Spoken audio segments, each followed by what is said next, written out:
प्यारे बच्चों, कक्षा 10th में चैप्टर 3 एक्सरसाइज 3.2 में आपका स्वागत है। क्वेश्चन नंबर फर्स्ट का फर्स्ट पार्ट है। कक्षा 10th के 10 विद्यार्थियों ने एक गणित की पहेली प्रतियोगिता में भाग लिया। यदि लड़कियों की संख्या लड़कों की संख्या से 4 अधिक हो तो प्रतियोगिता में भाग लिए लड़कों और लड़कियों की संख्या ज्ञात करो। और क्वेश्चन को हमने करना है ग्राफीय विधि द्वारा। अब हम जो वर्ड प्रॉब्लम का क्वेश्चन जो आता है हमें हमारी बोर्ड एग्ज़ाम में, उसमें कहीं नहीं लिखा आएगा कि किस विधि से हल करना है। 2 विधि होती हैं किसी भी क्वेश्चन को हल करने की, रैखिक समीकरण युग्म में ग्राफीय विधि और बीजगणितीय विधि। बीजगणितीय विधि में 3 विधि होती हैं जिनका आगे एक्सरसाइज में बताएंगे। बीजगणितीय विधि में आता है प्रतिस्थापन विधि, विलोपन विधि और वज्र गुणन विधि। लेकिन ये 3.2 एक्सरसाइज है, इसमें हमें ग्राफीय विधि से क्वेश्चन को हल करना। ग्राफीय विधि से हल करने के लिए सबसे पहले तो वर्ड प्रॉब्लम में क्वेश्चन है, सबसे पहले तो इसको रैखिक समीकरण में कन्वर्ट करेंगे, उसके बाद इसको ग्राफीय विधि से हल करेंगे। तो पहले समीकरण बनाते हैं। तो लड़कों की संख्या और लड़कियों की संख्या ज्ञात करनी थी, तो मान लेते हैं लड़कों की संख्या बराबर x तथा लड़कियों की संख्या बराबर y। अब प्रश्नानुसार में पहली शर्त क्या दे रखी है इसने कि कक्षा 10th के 10 विद्यार्थियों ने, यानी कि कुल विद्यार्थी दे रखे हैं हमारे पास 10। लड़कियों की संख्या हमने x मानी है, लड़कों की संख्या हमने y मानी है। तो केस फर्स्ट में कुल विद्यार्थी 10 हैं तो x + y 10, ये हमारा समीकरण बन जाएगा फर्स्ट, पहला समीकरण। अब मैंने ग्राफीय विधि से हल करना है, तो क्या करेंगे बेटे, इसमें पहले सारणी बनाएंगे। सारणी में x की वैल्यू निकाल लेंगे, y की वैल्यू निकाल लेंगे और तीसरा निकालते हैं x, y पॉइंट कोई भी। इसमें कम से कम 2 बिंदु हमें निकालने हैं। एक बार x की वैल्यू को आप 0 पुट कर दो। अगर मैं x की वैल्यू को इसमें 0 रखता हूँ तो x की टर्म ख़त्म हो जाएगी, y की वैल्यू क्या रह जाएगी 10। तो पॉइंट आ जाएगा 0,10, पहले x का मान उसके बाद y का मान। दूसरा पॉइंट में y की जगह 0 रख दो। आप y की जगह 0 रखोगे तो y की टर्म ख़त्म, यहाँ पर क्या बचेगा x और उधर 10, तो x की वैल्यू आएगी 10। तो पॉइंट आ जाएगा 10,0। सबसे पहले ये टेबल तैयार करेंगे। इसके बाद शर्त नंबर 2 सेकंड क्या कहता है, यदि लड़कियों की संख्या लड़कों की संख्या से 4 अधिक हो तो लड़कियों की संख्या लड़कों की संख्या से 4 अधिक है, तो लड़कियों की संख्या तो मैंने मानी है y और लड़कों की संख्या मानी है x। लेकिन ये बराबर तो नहीं है, क्योंकि लड़कियों की संख्या तो लड़कों से 4 अधिक है। तो इक्वल कब होंगे, तो लड़कों में 4 ऐड कर दें तो दोनों हमारे पास क्या आ जाएंगे, बराबर आ जाएंगे। क्लियर है भाई। लड़कियों की संख्या क्वेश्चन में पढ़ेंगे स्टेटमेंट में कि यदि लड़कियों की संख्या लड़कों की संख्या से 4 अधिक है, यानी कि लड़कियां पहले ही लड़कों से 4 अधिक हैं, तो एक तरफ लड़कियों की संख्या दूसरी तरफ लड़कों की संख्या +4। तो यहाँ से x y की टर्म एक तरफ ले आते हैं, -x हो जाएगा +y = 4 है। अब यहाँ भी इसके लिए भी हम सारणी को तैयार करेंगे। सारणी में एक x की वैल्यू रखेंगे ऊपर, फिर y की और फिर x, y पॉइंट। इसमें भी सेम प्रोसेस जो पहले समीकरण में किया था। एक बार x को अगर मैं 0 रख दूं तो x की टर्म पूरी ख़त्म हो जाएगी, y बराबर 4 आ जाएगा। तो हमारे पास बिंदु आ जाएगा 0,4।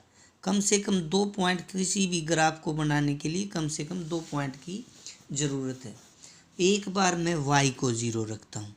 अगर y 0 हो जाएगा तो माइनस एक्स इक्वल टू 4 बचता है, माइनस एक्स बच जाएगा एक साइड में इक्वल टू 4, तो ये माइनस उधर चला जाएगा तो ये आएगा माइनस का 4, तो ये -4,0। इस प्रकार हम दोनों समीकरणों की सारणी बना लेते हैं। अब इन सारणियों की हेल्प से हम ग्राफ बनाएंगे। अब ग्राफ किस तरीके से बनाएंगे देखते हैं। अब बेटे ग्राफ कैसे बनाते हैं, ये हमारे पास सबसे पहले हम ग्राफ पेपर पर एक हॉरिजेंटल लाइन और ये है वर्टिकल लाइन, इस प्रकार जैसे हमने ड्रा किया है इस प्रकार ड्रा करेंगे। ये जो दो ये वर्टिकल लाइन को बोलते हैं बेटे वाई अक्ष, और ये हॉरिजेंटल लाइन जो होती है ये एक्स अक्ष होती है, एक्स अक्ष। और जो जहाँ पर ये इंटरसेक्ट करते हैं ये मूल बिंदु कहलाता है, इसको 0 से रिप्रेजेंट करते हैं। अब अपने क्वेश्चन के हिसाब से जैसे हमारी टेबल में ये जो हमारी टेबल थी, टेबल में x की बड़ी से बड़ी वैल्यू है 10 दोनों में, और y की बड़ी से बड़ी वैल्यू, y की बड़ी से बड़ी वो भी 10। तो अपने हिसाब से हम 10 तक या 12 तक इस पर पॉइंट लेंगे स्केल अपने हिसाब से। मैं इसको 2 यूनिट, एक उसको 2 का स्केल लेकर चलते हैं। जैसे 0 यहाँ 2, ये 4, ये 6, ये 8, ये 10, ये 12। इस साइड में जो होता है एक्स डैश अक्ष होता है, इधर बेटे नेगेटिव में जाता है, इधर -2, फिर -4, -6, -8, -10। इसी प्रकार y अक्ष पर जो होगा बेटे, ये 0 के बाद 2, ये 4, 6, 8, 10। इस प्रकार नीचे की तरफ जाएंगे तो -2, -4, -6, -8, -10। अब इस पर हम पॉइंट देखते हैं। हमारी टेबल में जो फर्स्ट ग्राफ है वो था हमारे पास 0,10 वो बिंदु था, पहला बिंदु था 0, 10। तो 0, 10 सबसे पहले एक्स अक्ष पर पॉइंट देखेंगे। एक्स अक्ष पर पॉइंट है 0, तो एक्स अक्ष ये हॉरिजेंटल लाइन एक्स अक्ष होती है, इसमें 0 है यहाँ पर। तो उस लाइन को कहाँ तक जाएगी, ये दूसरा वाई बिंदु था जो वो था 10, तो यहाँ से 10 की तरफ जाएंगे। ऊपर ये 2, 4, 6, 8, 10, नीचे की तरफ -2, -4, तो हमें 10 तक जाना है। तो जो ये पॉइंट है 0 से 10 तक गए, तो ये जो पॉइंट आएगा ये होगा 0,10। इसी प्रकार दूसरा जो पॉइंट था 10,0, तो अब एक्स अक्ष पर हम देखते हैं 10 कहाँ है, इधर माइनस के हैं, इस साइड में 10, 2, 4, 6, 8, 10 ये पॉइंट है।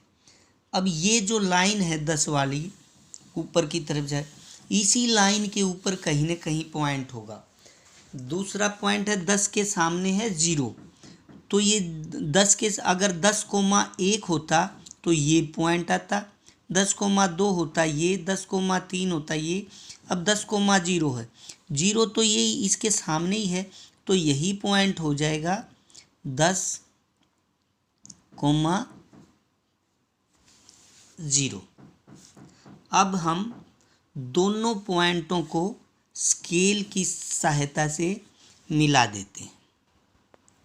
अब स्केल की हेल्प से मिला देते हैं तो ये हमारे पास समीकरण 1 का ग्राफ आ जाएगा। यहाँ पर समीकरण 1, दोनों कॉर्नर पर समीकरण 1 लिख देते हैं। जिस प्रकार ये ग्राफ बना है उसी प्रकार दूसरा तैयार करते हैं। अब हमारे पास सेकंड टेबल है, फर्स्ट पॉइंट है इसमें 0,4। तो एक्स अक्ष पर 0 देखते हैं, एक्स अक्ष पर 0 कहाँ है, ये रहा। अब इसको 4 तक जाएगी, आगे 4 तक जाएगा तो ये है 4 हमारा। तो जो ये पॉइंट आएगा ये हो जाएगा बेटा 0,4। इसी प्रकार हम दूसरा पॉइंट देखते हैं -4,0। अब -4 एक्स अक्ष पर कहाँ पहला पॉइंट होता है, एक्स अक्ष पर देखते हैं। अब -4 ये है तो दूसरा पॉइंट इसी लाइन पर होगा कहीं भी। अब -4 के सामने -4,0 है तो उसके -4 के सामने 0 है, तो यही पॉइंट जो आएगा यही पॉइंट हो जाएगा -4,0।